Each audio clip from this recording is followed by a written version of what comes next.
So this is the most affordable of all the Apple Watch series. Starts off at $349. It's available in two sizes, so we have the 38mm and the 42mm, and we're going to take a look at both of them in this video.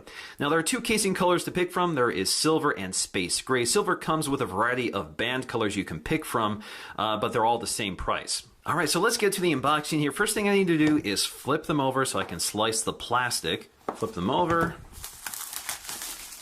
All right, so let's go ahead and lift the lid. Slowly drops out. There's one, that's the 42, and this is the 38. So as you can see, basically everything has been scaled to the size of the watch, even the case. So let's go and pull that up. A little plastic wrapper around it, and a little pull tab right here to release it. So let's go and pull that. There we go. We get our nice hard shell case.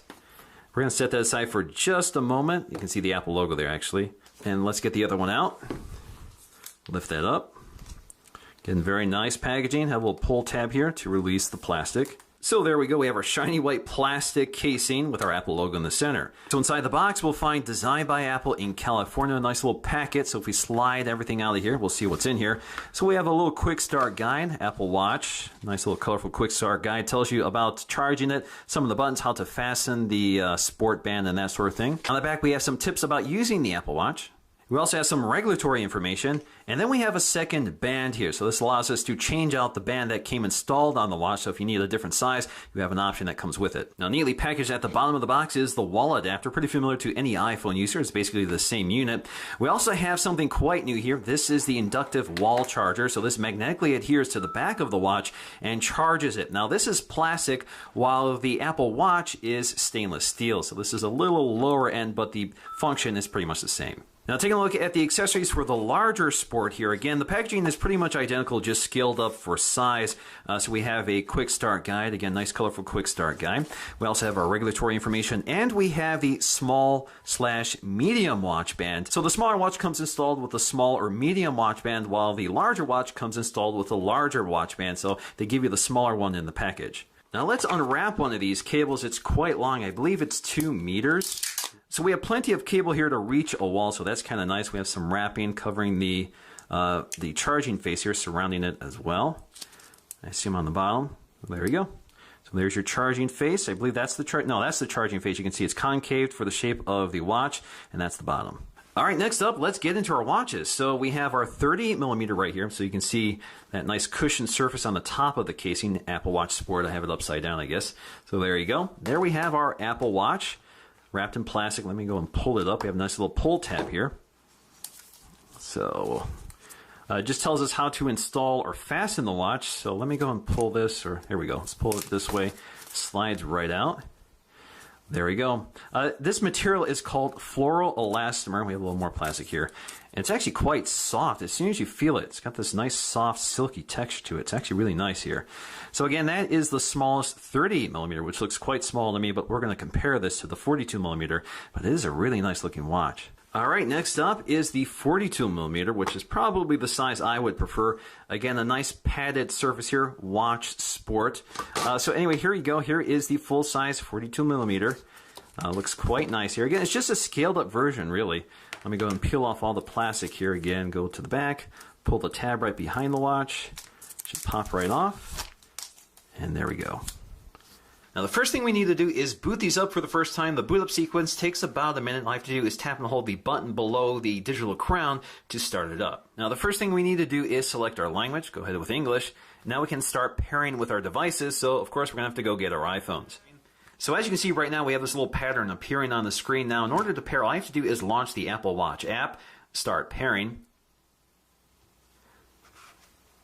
Hover your camera over that image, and you're good to go. Next up, it's going to ask you which wrist you wear your Apple Watch on. I'm going to say left. And we're going to agree to our terms and conditions. And next up, I just need to enter in my Apple ID password. Next up is just telling me that the Apple Watch uses location services. We also have Siri, and we can send diagnostics. We also can set an Apple Watch passcode if we want, and you can install available apps. So let me go ahead and install all of them. So as you can see now, the watch is syncing to my phone. Now, I have to keep in mind that all versions of the Apple Watch are basically an iPhone accessory. They require an iPhone to work.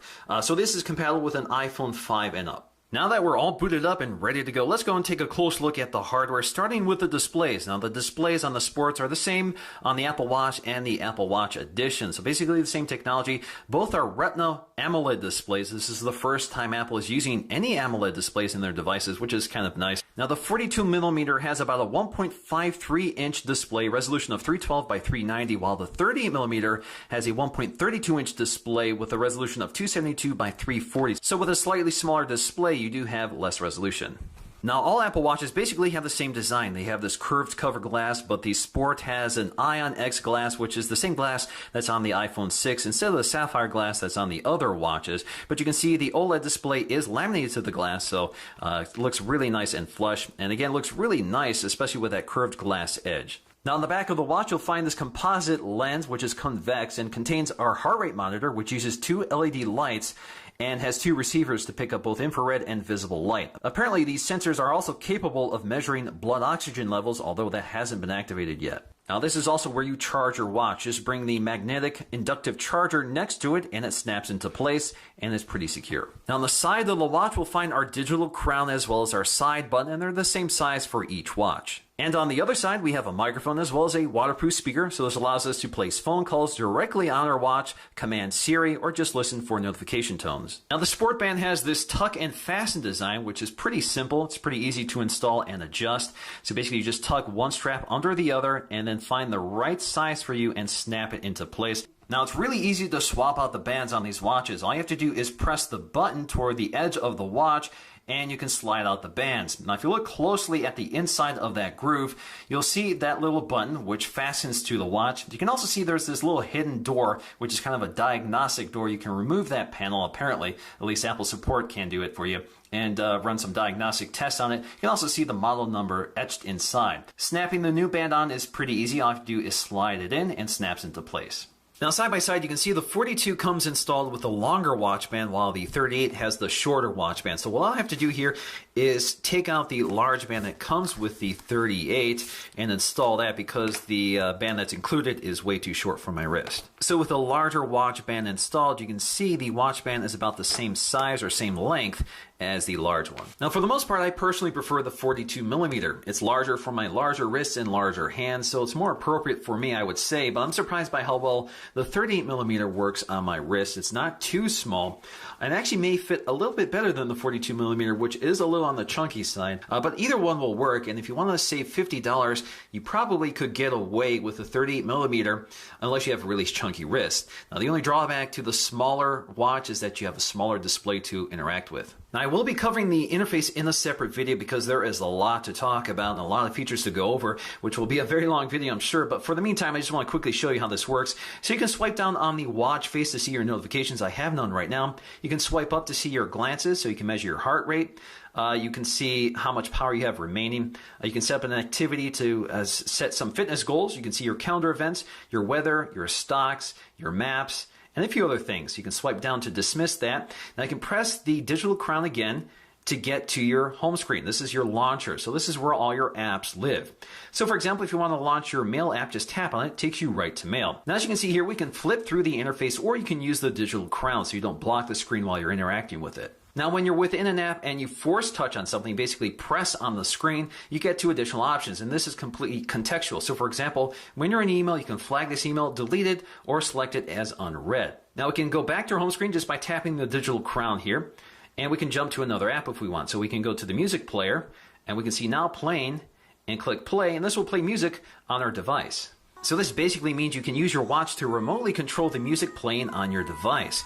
Now, if you want to jump back to your controls, all you have to do is swipe up from the bottom to get to glances. So again, this contains all those quick glances, but this also contains what you're currently playing. So you can remotely control it, pause it, and that sort of thing, adjust the volume, skip a track, and more.